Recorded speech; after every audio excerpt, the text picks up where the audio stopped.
Salut Christophe, GG pour ton top 1 au National Belgique. Merci. Quel deck jouais-tu? Alors, je joue au Purely. J'avais décidé de jouer ce deck-là pour ne pas jouer des miroirs Kashtira toute la journée parce que je sentais que ça allait être le deck le plus représenté. Effectivement, ça a été. Donc, pour la decklist, je jouais les deux noms x3 parce qu'il le faut pour le match-up Kashtira et que si on commence à t'en bannir, la game devient très vite difficile et on perd très vite au grind. Et pour les magies, je jouais toutes les magies x3. Classique parce que on a que 6 monstres et on veut les invoquer spécialement de base, donc on va avoir accès facilement. Et le 3 amis, c'est surtout pour hard start avec, ainsi on peut aller chercher Leap qui permet de faire la X6 durant le tour adverse et ou à des timings précis pour éviter certaines cartes adverses. C'était un choix de ne pas jouer le terrain? Il pue la merde. Ok, simple, efficace. Alors, le principe du terrain, c'est de starter avec une carte en moins dans la main pour ne pas se prendre Veiler. Ah, c'est bien. Ok, C'est nul. ok.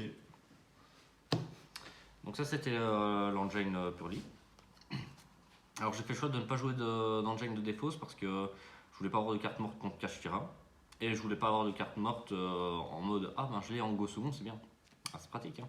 Quand l'adversaire est en full board, c'est fort. Donc je jouais 3 impermanences qui permettent de ne pas se prendre Droll, Logbird et PTT. Et qui sont aussi fortes Go First que Go Second. Une Ghost Ogre parce que c'était à 40ème carte. Ça c'était surtout pour SHS. 3 Droll, 3 Nibiru pour empêcher le plus possible l'adversaire de setup des gros boards. Parce que le deck a assez mal à repasser un board complet. Alors au moins avec ça, ça permet de les check assez faiblement pour que juste avec l'engine on arrive à les remonter par-dessus et de terminer avec soit une grosse beauty, soit une noire avec plusieurs matos, soit un gros Zeus, tout simplement. Toujours pour le match-up Kashtira et Miroir, je jouais 3 Kurikara. Elle m'a été fortement utile dans d'autres match-ups et elle m'a fait gagner mon top 16 et mon top 8. Parce que c'est trop fort. Simplement, elle est level 1, donc on peut X6 avec une normale summon. Et elle, ça fait une X6, où on la garde et on prend un truc dans le cimetière adverse en une phase. Je jouais 2 TTT pour si je me prenais des entrappes. Il y a beaucoup d'entrappes dans le format et ça permet de, après cette prise de rôle, regarder la main adverse et l'empêcher de jouer. Et 3 Book of Moon pour Rise, Bagushka, le miroir. Faire ça sur une Lily ou autre chose, c'est bien fort. Donc voilà pour le main deck. Ok.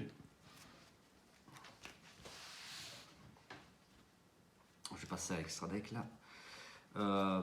Alors, je jouais tous les noms x2 pour donc, les noms joués. Je ne joue pas la Expurlie blanche qui est bien pour OTK ou passer des gros tons et terminer des games, mais en vrai, le deck en a pas trop besoin. Je jouais tout x2 pour Kashtira parce que si on en joue une d'entre elles x1, il va te la bannir et le match-up devient bien plus difficile. Beauty c'est la plus forte dans le match-up et tu en as besoin de une voire deux que tu invoques de manière régulière. Tous les autres match-ups, à peu près, tu vas terminer sur Plump qui va passer en noir, mais Kashtira c'est surtout Beauty qui va faire la game. Et Happiness, elle permet Go second contre Kashtira de battle le Rise ou les autres cartes en défense, d'aller chercher full matos et après un gros Zeus. Un gros Zeus ou une noire après avoir repassé un board. Donc je jouais les 2 Zeus pour Kashtira et aussi parce que le deck, vu que c'est un deck complètement rempli d'X6, faire plusieurs Zeus dans le match c'est assez récurrent. La d'honneur pour rank up les petites. 2 pigeons. Alors celui-là c'est pour principalement contre Bagushka après avoir fait Droll ou avoir fait Droll sur SHS. Ils vont terminer sur Bagushka en défense et comme out on battle avec push au-dessus. Vu qu'on n'a aucun attaque, il est un affecté donc il passe pas en défense. Et on peut battle le Bagushka, Downer et Zeus. Et quand l'adversaire veut commencer à jouer, on a un double Rasboard. Souvent ils vont faire battle avec le Bagushka sur le Zeus pour forcer. On le laisse prendre les damage et après on fait un Zeus. Enfin on fait l'effet de Zeus pour éviter le leurre de Zeus. Et là les risques pour taper directement et faire un Zeus. Le deck est fortement centré sur Zeus. Comme autre carte dans l'extra deck, je jouais une Moon et une Sylvain. Moon, c'est surtout parce qu'elle permet de out Skill Drain, Gozen. Voilà, c'est déjà plein. Gozen, on a aussi Happiness qui devient un Zeus, vu que les Purely, Happiness et Zeus sont light. Et là, Sylvain, c'est parce que vu que le deck est principalement composé de cartes magie et pièges, quand j'invoque la Sylvain, souvent c'est que j'ai déjà normal au moins, enfin spécial summon 3 petits noms. Et à ce moment-là, le deck est principalement composé de magie et pièges, donc c'est rare de louper la Sylvain. Ça arrive, malheureusement, mais sinon c'est une free magie ou piège selon le moment. Ça peut être une TTT, ça peut être une carte de side, ça peut être simplement un extender pour le tour prochain, enfin un starter pour le prochain tour. Voilà pour l'extra deck.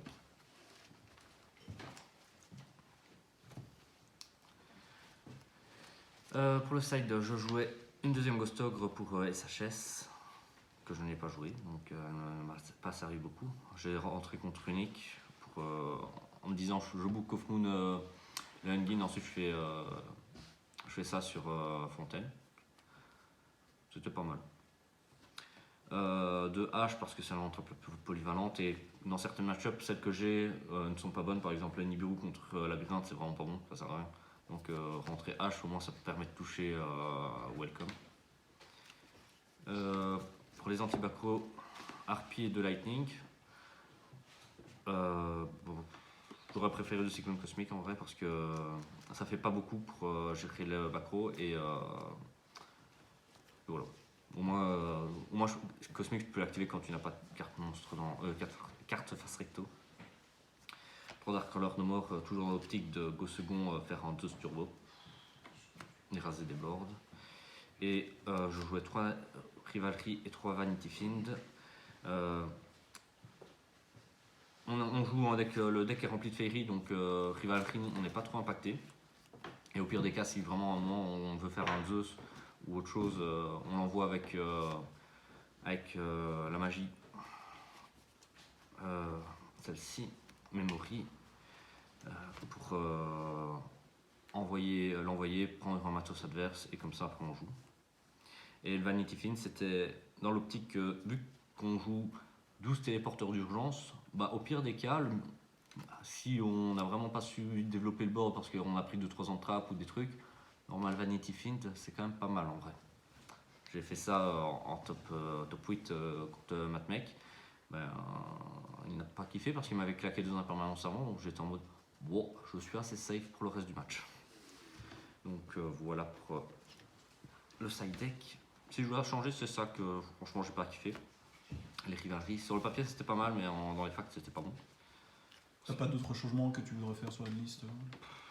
Ça, et ça, 2 cosmiques minimum et 3 autres cartes, je ne sais pas encore. Les entrappes H et Ogre, peut-être compléter les playsets, ainsi dans certains match-ups c'est meilleur, mais sinon je ne sais pas encore trop par quoi je vais changer. Cool. Voilà.